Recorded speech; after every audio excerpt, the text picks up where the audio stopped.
Hola y bienvenidos a la historia de Roma. Capítulo 44. El control de Italia. Hace 2 episodios estuvimos siguiendo los primeros pasos de Publio Cornelio Escipión, el joven hijo de un cónsul romano que creció durante la Segunda Guerra Púnica.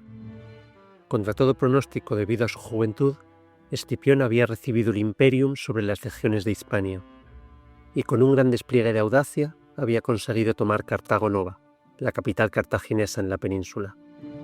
Tras este golpe, en los años siguientes, Escipión se dedicó a perseguir y expulsar a los ejércitos púnicos de Hispania, hasta hacerse con todo el control de la costa mediterránea. En las batallas que Escipión luchó en Hispania, quedó patente que había estudiado a Aníbal y que le copiaba las estrategias, utilizando tanto elementos tácticos como trampas y celadas para conseguir que sus enemigos se viesen obligados a luchar en peores condiciones. Sin apenas experiencia militar, Escipión había logrado hacer lo que nunca nadie antes que él había logrado, y su figura emergía en el mundo romano como el héroe capaz de enfrentarse a Aníbal. Pero antes, debemos retroceder brevemente en el tiempo para explicar los sucesos ocurridos en Italia mientras Escipión lidiaba en Hispania. Ya habíamos visto que tras la gran victoria de Aníbal en Caná en el año 216 a.C., muchos pueblos del sur de Italia se pasaron al bando cartaginés. Sin embargo, los romanos pronto aprendieron la utilidad de las tácticas fabianas, rehusar la lucha contra Aníbal en campo abierto, mientras que se lanzaban a reconquistar y retomar las ciudades perdidas cuando Aníbal no se encontraba cerca. Con tantos frentes abiertos, Aníbal no podía estar en todas partes a la vez, por lo que los romanos, con paciencia, iban recuperando terreno a expensas de un Aníbal necesitado de grandes victorias para poder seguir pagando y alimentando a su ejército. Como vimos en el capítulo 40, en el año 211 a.C., los romanos consiguieron retomar la ciudad de Capua, la segunda en importancia en Italia, atestando por tanto un importante golpe a Aníbal. Al igual que tras Canas, muchos pueblos y ciudades del sur de Italia volvieron a cambiar de bando, presintiendo que la guerra volvía a favorecer a los romanos. Sabiamente, Roma no castigó a aquellas comunidades que la habían traicionado y volvían pacíficamente al bando romano, lo que provocó que muchas más abandonasen a Aníbal. Sin embargo, las ciudades que se mantuvieron fieles a Aníbal fueron duramente castigadas si eran retomadas por los romanos. Tras la toma de Capua, por tanto, la situación de la guerra se volvió más favorable para Roma, o mejor dicho, menos desesperada. Aníbal seguía en control de un inmenso ejército, y allá donde iba, ganaba batallas, mataba magistrados y arrasaba con las legiones que se le oponían. Su único problema seguía siendo que los ejércitos romanos se multiplicaban y conseguían victorias allá donde él no estuviese. Las grandes esperanzas de Roma estaban en 2 de sus mejores generales, Quinto Fabio Máximo Verrucoso, del que ya hemos hablado múltiples veces en el podcast, y Marco Claudio Marcelo. Marcelo, que había sido cónsul 3 veces, era uno de los pocos generales que podía presumir de haber vencido a Aníbal en batalla, o que al menos no había sido derrotado tras enfrentarse a él. Había participado en la toma de Siracusa y en la de Capua, y era conocido por su dura conducta, tanto con el enemigo como con sus propias tropas.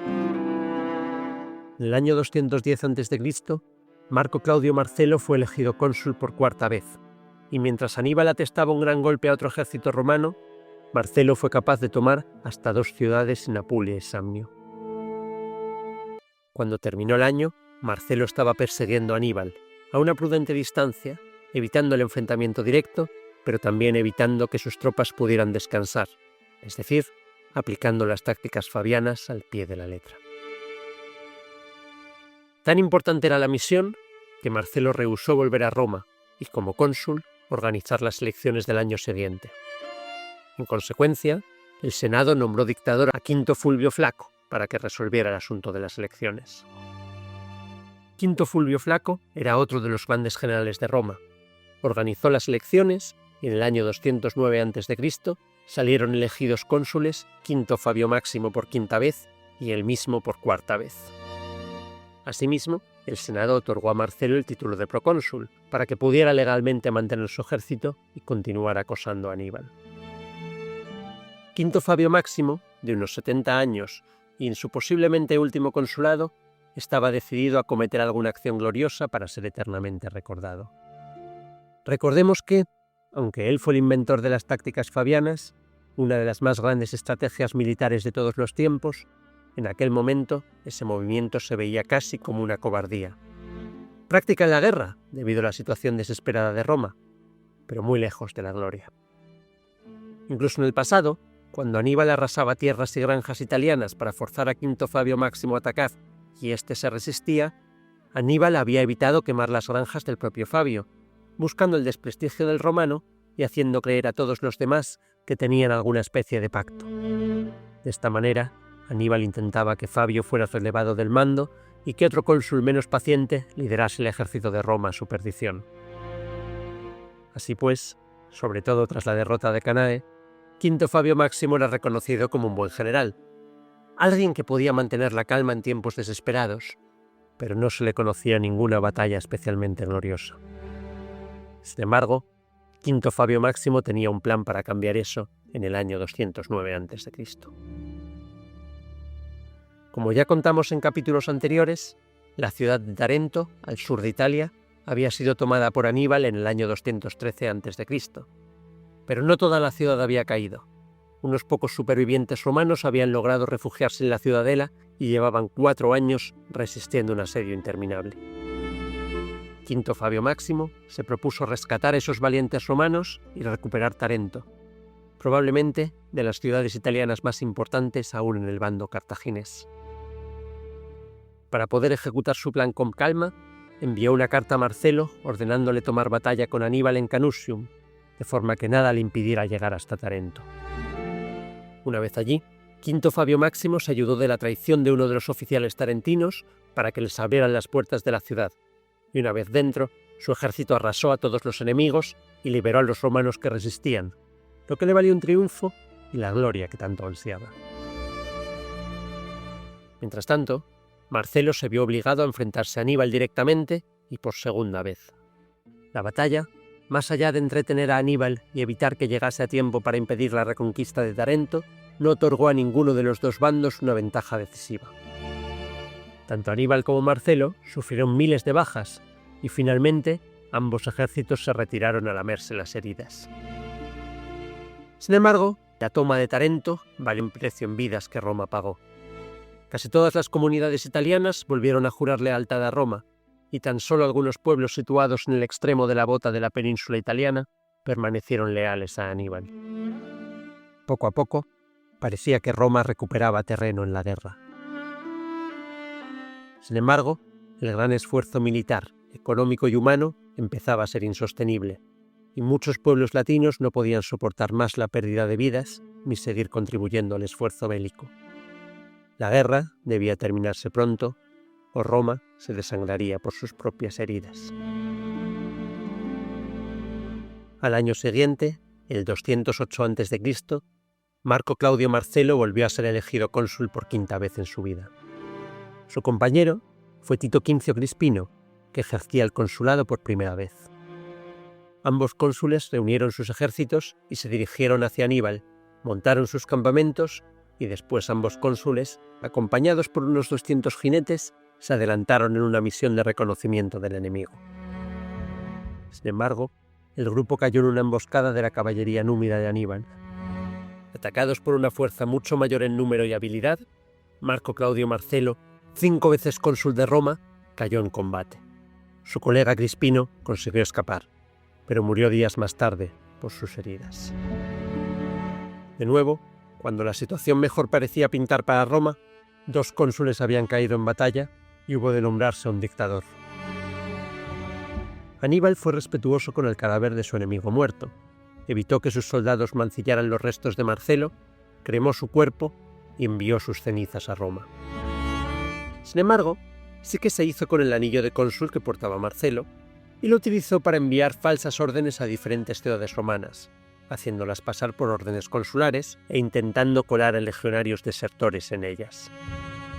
Sin embargo, el otro cónsul, Crispino, antes de morir, se aseguró de haber enviado a todas las ciudades noticias de la muerte de Marcelo, de manera que cuando los soldados desertores intentaron entrar en ellas, fueron masacrados sin piedad. La estratagema de Aníbal había fallado, pero los eventos del año demostraron que Aníbal, que aún no había sido derrotado, estaba lejos de ser vencido, y aún estaba todo por decidir. En la primavera del año 207 a.C., Asdrúbal Barca, el hermano de Aníbal que había sido vencido por Escipión en Hispania, cruzó los Alpes y finalmente llegó a Italia. Ahora, Aníbal por fin contaba con sus tan deseados refuerzos y los romanos tenían que preocuparse por sus dos frentes de guerra, Asdrúbal en el norte y Aníbal en el sur. Afortunadamente, el Senado había sido alertado de los movimientos de Asdrúbal y los romanos estaban preparados. El objetivo principal era impedir que Asdrúbal juntase fuerzas con su hermano, que podía marchar hacia el sur por un lado u otro de los Apeninos. De nuevo, como al principio de la guerra, Roma envió 2 ejércitos a cubrir ambas entradas. La diferencia era que tras años de guerra, tanto tropas como generales romanos estaban mucho más experimentados en la guerra, y Asdrúbal nunca demostró esa genialidad militar de Aníbal. Asdrúbal decidió atravesar Italia por su costa este, donde le esperaba un ejército consular romano. El otro cónsul, que estaba siguiendo los pasos de Aníbal, decidió tomar una decisión audaz y abandonó por completo la sombra de Aníbal, y en menos de una semana atravesó Italia de sur a norte para juntar sus fuerzas contra Asdrúbal. Con ambos ejércitos, los romanos acorralaron a las fuerzas de Asdrúbal contra el río Metauro y tras una dura batalla, Roma obtuvo la victoria total. Asdrúbal murió en la batalla. La última gran amenaza de la Segunda Guerra Púnica había sido derrotada. Al contrario que Aníbal, los romanos no respetaron el cadáver de Asdrúbal. El hermano de Aníbal fue decapitado y su cabeza arrojada al campamento del cartaginés, que se enteró así de la muerte de su hermano y del fracaso de sus planes. 2 años después, en el 205 a.C., Magón Barca, el otro hermano de Aníbal, intentó una invasión similar y navegó desde las Islas Baleares al norte de Italia. Tras 2 años reuniendo tropas entre los galos, finalmente se enfrentó al ejército romano en el 203 a.C., donde fue derrotado y herido de muerte. Con esta derrota, Aníbal perdió toda esperanza de recibir ningún tipo de refuerzos. Ni Asdrúbal ni Magón Barca llegaron nunca a la altura de su hermano o de su padre, los 2 grandes azotes de Roma durante las guerras púnicas. Aníbal se encontraba acorralado, pero aún vivo, y capaz de atizar a los romanos, pero la guerra cada vez se tornaba más a favor de Roma. Habían expulsado a Cartago de Hispania, el frente macedónico no había causado ningún daño, y casi todas las ciudades italianas habían vuelto a apoyar a Roma. En el próximo episodio veremos el golpe final de Roma y el final de la Segunda Guerra Púnica.